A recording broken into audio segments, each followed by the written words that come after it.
სონები ზოგადად ორივე მხარეს მაღალია და აუხსნი რატომ ვფიქრობ ასე. ეს მეორე ინტერაქცია პუტინსა და ტრამპს შორის მას შემდეგ რაც ტრამპი მეორეჯერ იქნა არჩეული პრეზიდენტად. პირველმა ზარმა მნიშვნელოვნად შეცვალა მოლაპარაკებების მთელი დინამიკა, თუმცა გასულ კვირას როგორც ვიცით, გარკვეულწილად უკრაინელებმა შეძლეს რომ ეს დინამიკა უფრო პოზიტიური მიმართულებით შეეცვალათ. თუმცა ასევე აღსანიშნავია ჩემი აზრით რომ ეს ურთულეს მოლაპარაკებებია და ამაზე მეტყველებს ისიც რომ დიპლომატიაში ზოგადად ასეთ ტიპის საუბრები ქვეყნის ორ ლიდერს შორის ძირითადად ხდება მაშინ, როდესაც პროცესი მიდის უკვე დასასრულისკენ, როდესაც დეტალები შეთანხმებულია და გარიგება უნდა დაიდოს. ეს მოცემულობა დღეს ჩვენ არ გვაქვს ნამდვილად და ეს უფრო გავს იმას, რომ ამერიკელები ცდილობენ კონკრეტულ კონტროლი ქონდეთ პროცესზე იმის ფონზე, როდესაც პუტინი დროს წელავს. და შემიძლია ავხსნა რატომ აკეთებს ის ამას, რადგან მგონია რომ ამაში არის რამოდენიმე ისეთი მნიშვნელოვანი ფაქტორი, რასაც პუტინი ძალიან დიდ ყურადღებას აქცევს ამ მოლაპარაკებების პროცესში. პირველი ის რომ მოლაპარაკებების საგანი არ იქნება კურსკის რეგიონი, ვინაიდან როგორც ვიცით 7-თვიანი ოპერაციის შემდეგ უკრაინამ ეს ოპერაცია დაასრულა და 15,000 უკრაინელი ჯარისკაცმა კურსკის ტერიტორია დატოვა. რუსეთმა ბოლო პერიოდში განსაკუთრებით დიდი ყურადღება გადაიტანა ამ ოპერაციის დასრულებაზე. წინა კვირას თავად პუტინი ჩავიდა კურსკში, რაც არ ხდება ხოლმე ხშირად, როდესაც პუტინი ჩნდება ასეთ პირობებში. უკაცრავად ხმა მესმის და თუ შეიძლება რომ გავასწორებთ კი ბატონო, გავაგრძელებთ თუ შეიძლება. კი ბატონო. აქ მნიშვნელოვანი შეკითხვა არის, რომ ძალების სერიოზული გადასროლა მოხდა მოსკოვის მხრიდან, რაც დაახლოებით 60,000 ჯარისკაცს შეადგენდა და ახლა კითხვა არის თუ სად განალაგებენ ისინი ამ ძალებს. დიდი ალბათობით ეს მოხდება დონეცკის ოლქში პოკროვსკის მიმართულებით, სადაც როგორც უკრაინული ოფიციალური წყაროების მიხედვით, ეს რა თქმა უნდა, ისეთ მიახლოებითი ციფრია ალბათ 7,000 ჯარისკაცი დაკარგა რუსეთმა მხოლოდ იანვარში. და ეს შესაძლებელია იყოს ერთ-ერთი მიზეზიც თუ რატომ წელავს პუტინი დროს, რადგან მას ახლა პოზიციების დათმობა, როდესაც ბრძოლის ველზე გარკვეული უპირატესობა აქვს, მას არ აწყობს. სხვათა შორის ის ფაქტიც, რომ დონბასის ფრონტიდან ძალები კურსკისკენ გადაისროლა, რასაც იგი ძალიან ერიდებოდა მთელი ამ პერიოდი 7 თვის განმავლობაში, იმაზე მეტყველებს, რომ ცეცხლის შეწყვეტის შეთანხმების თვისაც გარკვეულწილად ემზადება, რასაც ამ შემთხვევაში განიხილავს ამას ერთ-ერთ ვარიანტად, სერიოზულ ვარიანტად და ამ შემთხვევაში კურსკის ფაქტორი მისთვის იქნებოდა ძალიან ხელის შემშლელი რამ. გასაგებია, ნათია, აქ უნდა ვიკითხოთ, რაზე ჩერდება პუტინი, მას ფსონები საკმაოდ მაღალი აქვს და არ გავს დამთმობის პოზიციიდან მოსაუბრეს. ყირიმი ამერიკულმა მედიამ გაავრცელა ინფორმაცია, რომ შესაძლოა ყირიმის რუსეთის ტერიტორიად აღიარებას განიხილავდესო ტრამპის ადმინისტრაცია, ჟღერს რაღაც წარმოუდგენლად, აბსოლუტურად სხვა საერთაშორისო დღის წესრიგს გვთავაზობს, თუ ასეთი რამ საერთოდ განიხილება, მაგრამ ამერიკულმა მედიამ როზე დაღნობი დაწერა ასეთი რამ და საუბარია რომ გაეროსაც შეიძლება მიმართონ ამ მიმართულებითო. შესაძლოა ეს იყოს ტრამპის ფანდი, მაგრამ ყოველ შემთხვევაში მედიამ ეს გამოიტანა საჯარო განსახილვად. განიხილავთ საერთოდ ასეთ შესაძლებლობას, მით უმეტეს ევროპელების აქტიურობის პარალელურად კირ სტარმერმა მაგალითად პუტინთან ზარამდე დაურეკა და ესაუბრა ტრამპს და უთხრა რომ იქ სამართლიანი და ხანგრძლივი მშვიდობა უნდა დამყარდეს, ამიტომ უკრაინელების პოზიცია უნდა იყოს ძლიერიო. იცით რა არის, ძალიან ბევრი მოსაზრება არსებობს, რეალურად ჩვენ არ ვიცით რა ბერკეტებზე მიდის საუბარი, რადგან მთელი ზეწოლა ამ შემთხვევაში, რაც ჩვენ ღია წყაროების ფონზე გვაქვს ინფორმაცია, იყო უკრაინაზე გადატანილი. ჩვენ არ ვიცით რა ტიპის მოლაპარაკებები მიდის, თქვათ, დახურულ კარს მიღმა რუსებთან. ერთი არის ნათელი, რომ რუსეთს ცეცხლის შეწყვეტა მხოლოდ მისი პირობებით სურს და იმ შემთხვევაში თუ მისი წითელი ხაზები არ იქნება გათვალისწინებული დაქორწინებული, პუტინისთვის ცეცხლის მოკლევადიანი შეწყვეტის იდეა არ არის არანაირად მიმზიდველი, რადგან იგი თვლის, რომ უკრაინელები ხელახლა შეიარაღდებიან, გადაჯგუფდებიან და ამ მომენტში რუსები არიან შეტევაზე, შესაბამისად არ არის ეს არანაირად რაციონალური, ვთქვათ, მისი გადმოსახედიდან, რომ ეს უპირატესობა ბრძოლის ველზე გარკვეულწილად დაკარგოს.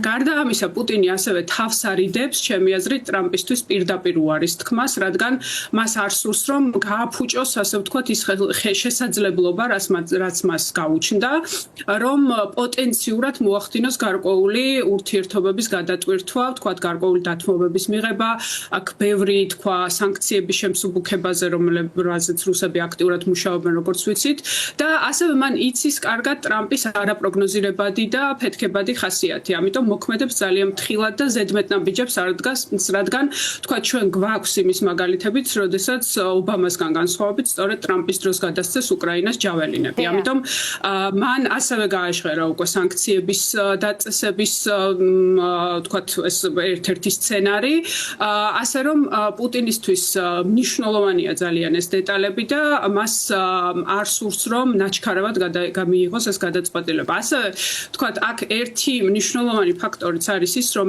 ის ადამიანები, ვინც დიდი ხანია რუსეთს და პუტინის რეჟიმს ვაკვირდებით, ვიცით, რომ მთელ რიგ ესეთ კრიტიკულ მომენტებში პუტინი არ არის სწრაფი რეაგირების პოლიტიკოსი, ასე ვთქვათ, კრიზისებზე.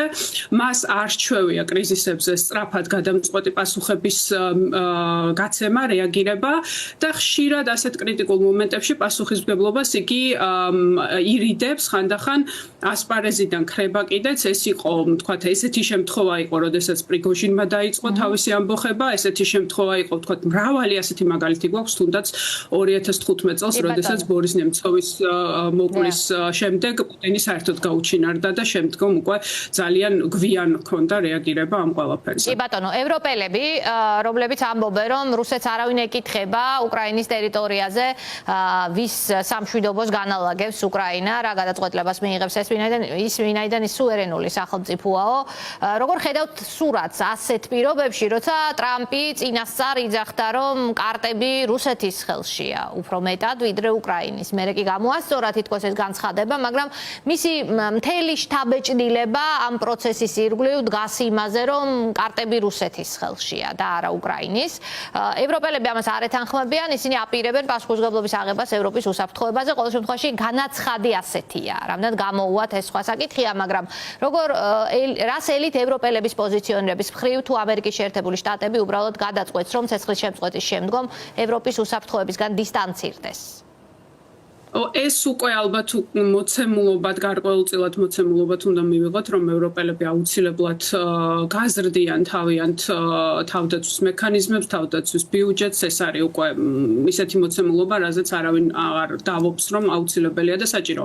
ეს თქვათ შეიძლება ითქვას, რომ ერთი პოზიტიური, რაც ამ ყველაფერმა მოიტანა, თუ შეიძლება რამე პოზიტიური დავინახოთ, არის ის, რომ ევროპას ეს ყველაფერი დიდი ხნის წინ უნდა გაეკეთებინა. თუმცა ძალიან სამწუხაროა და ძალიან კრიტიკულია ის ყველაფერი, რომ თქვათ, ჩვენ ტრანსატლანტიკური ურთიერთობების გრევა არ მინდა ვიხმარო ეს სიტყვა, რადგან იმედი მაქვს გრევას არ ვიხილავთ, თუმცა მნიშვნელოვან გადააზრებას ვხედავთ. მაგრამ როდესაც, რა თქმა უნდა, კირ სტარმერი ძალიან აქტიურია, ძირითადად საფრანგეთი და ბრიტანეთი არიან უძღვებიან ამ პროცესს და საფრანგეთის და ბრიტანეთის თანამშრომლობაც მნიშვნელოვნად გაღრმავდა ამ ბოლო რამოდენიმე კვირების განმავლობაში. თუმცა აქ ძალიან მნიშვნელოვანია ალბათ დეტალები. კი ბატონო, არის ძალიან კარგი ინიციატივა Coalition of the Willing, რაც ნებაყოფლობითი, ასე ვთქვათ, სურველთა კოალიცია, კი ბატონო. სურველთა, კი ბატონო, კოალიცია, რაც დაანონსა კირ სტარმერმა. თუმცა აქ რეალურად, როდესაც საუბარია, ვთქვათ, უკრაინაში ძალების გადასროლაზე, რაც ყველაზე კრიტიკული საკითხია, ჩვენ არ ვიცით ეს რეალურად რას ნიშნავს. თუ ეს მაგალითად, აი ყველაზე მნიშვნელოვანი კითხვა არის ამერიკელების გარანტიის გარეშე შეძლებენ, რომ თქვათ ევროპულმა ძალებმა იომონ რუსეთის წინააღმდეგ და მე მგონია, რომ თუ თქვათ ამერიკელები ამ გარანტიას არ გასწევენ, პუტინი აუცილებლად ეცდება, რომ დატესტოს, ასე ვთქვათ, ეს მზაობა ევროპელების მხრივ. ეს არ არის აუცილებელი, რომ მაინც და მაინც თავიდანვე კონვენციური ძალის გამოყენებით მოხდეს, თუმცა მე მგონია, რომ ამ ეტაპამდეც აუცილებლად სამწუხაროდ მივალთ.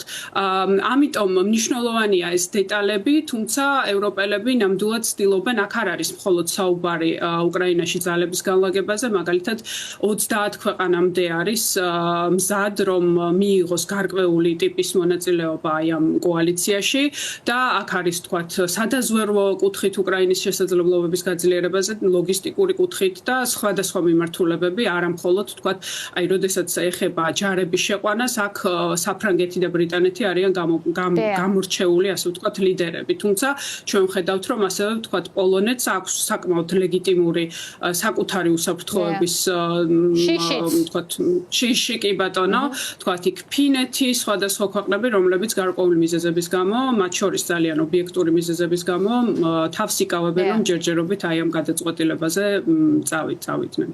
კი ბატონო და სულ ბოლოს აი რა რჩება დღევანდელი სატელეფონო საუბრის შემდგომ ეს ხანგრძლივი პროცესი გგონიათ ტრამპის წინასაარჩევნო დაპირება იყო ომის დასრულება მალე ხომ ის დროზია ორიენტირებული მას უნდა უბრალოდ ამ დაპირების შესრულება ასეთ შტაბეჭდილება სტოვებს ის ყოველ შემთხვევაში ცეცხლის შეწყვეტის მიღწევა მაგრამ ევროპელების მოთხოვნა არის რომ ეს შედეგი იყოს გათვლილი ხანგრძლივ სამართლიან მშვიდობაზე ცნობილია თუ არა პუტინის პირობები, რაც მან შეერთებულ შტატებს შეუთვალა ვიტკოფის პირით, ეს ცნობილია რომ მან გადასცა საკუთარი პირობები და ეს არ არის ახალი, ეს არის ნატოს-ზე უარის თქმა უკრაინის გაწევრიანებაზე ხომ, უკრაინის შეიარაღების თემის ასე ვთქვათ მოხსნა და ასევე რეჟიმის მთავარი მოთხოვნა, პუტინის რეჟიმის მთავარი მოთხოვნა არის ზელენსკის ხელისუფლების ცვლილება უკრაინაში.